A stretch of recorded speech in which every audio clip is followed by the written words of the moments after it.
say that, I can say more. If I can say that, I can say more.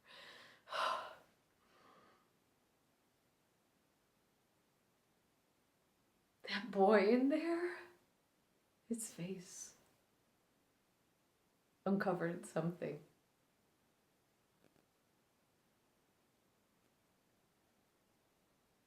For 20 years, I have done what you are doing, and I can tell you it is not the way.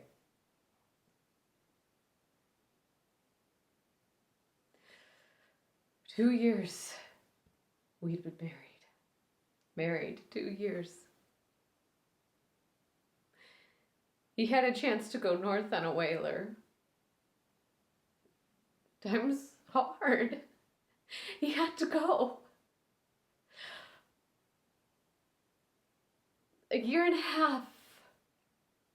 It was to be. A year and a half. 2 years we'd been married.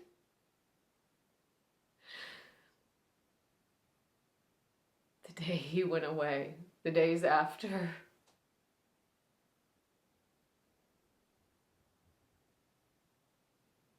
At first I heard. Last letter said farther north. Not another chance to write till on the way home. 6 months. Another. I never heard. Nobody ever heard. I used to talk as much as any girl in Provincetown. Jim used to tease me about my talking.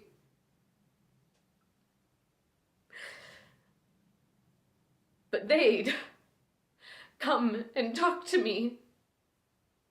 They'd say, "You may hear yet?" They'd talk about what must have happened. And one day, a woman who'd been my friend all my life said, "Suppose he just walked in."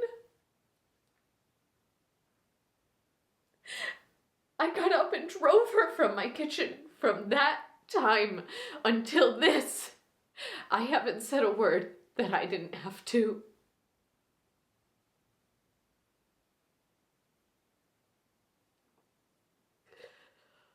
The ice that caught Jim caught me.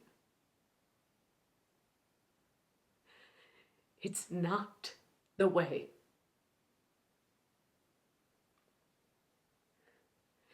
You are not the only woman in the world whose husband is dead.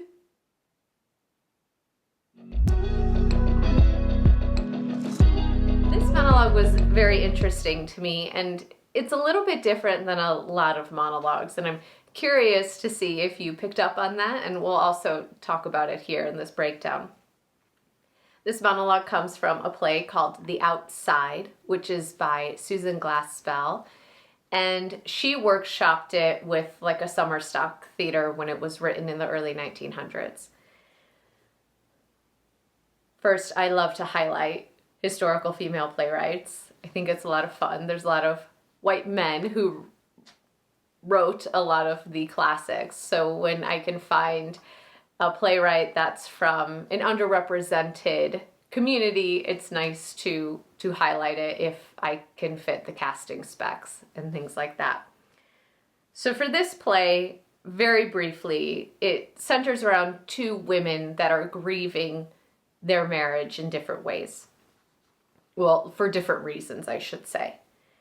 Allie Mayo has lived in the area for a long time and is known as a very reclusive, quiet person who really doesn't say anything or share anything.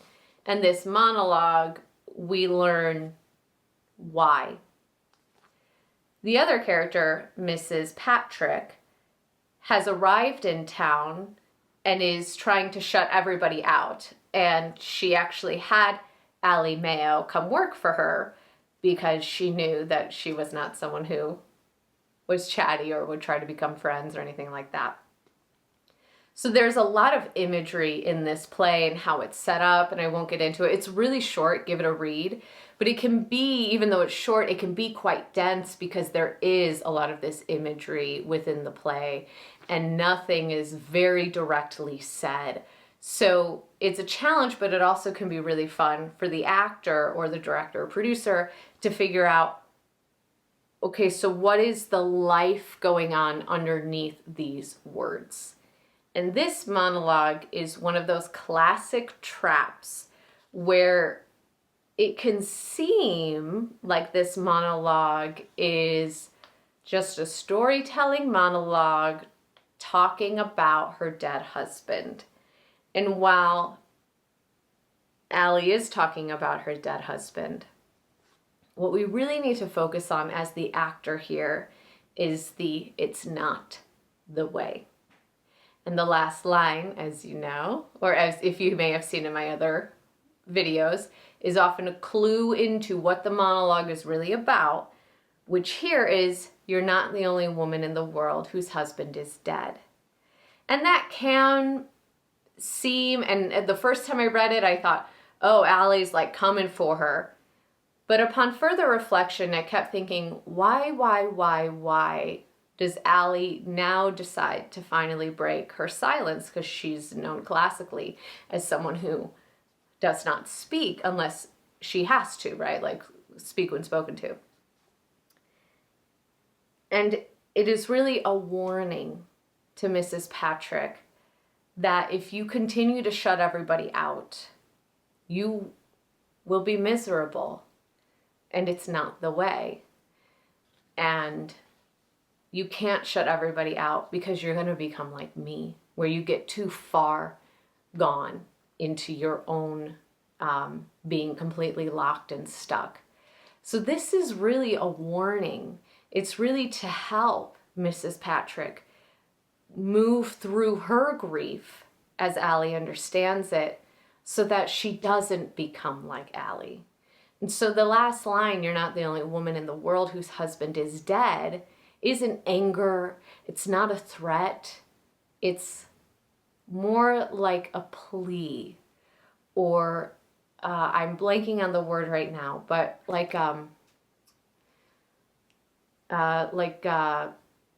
know, an appeal to say you're not alone. You're not alone, and you're going to move through it easier if you let other people in. Don't make the mistake that I made.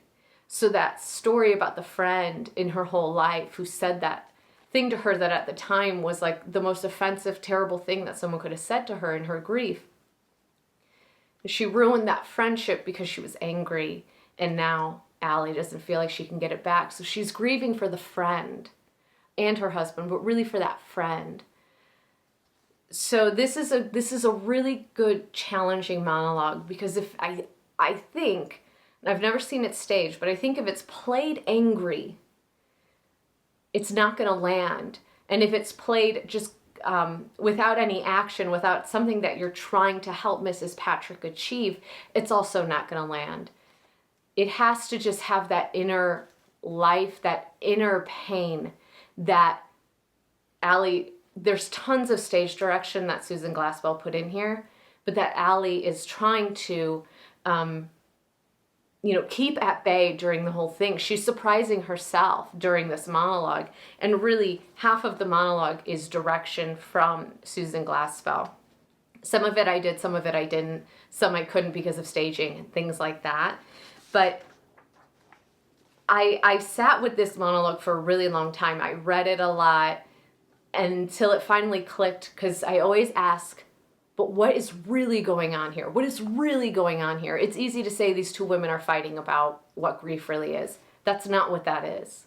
What's really going on here is Allie is trying to save Mrs. Patrick from her fate that she created herself.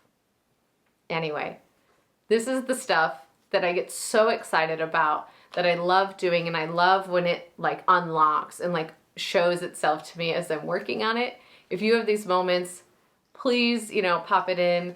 I will try to remember to put the link to this play. It's public domain, anyone can read it. And check it out and tell me what you think is going on here with Allie. And if you liked this, give it a like and subscribe to the channel, and thank you so much.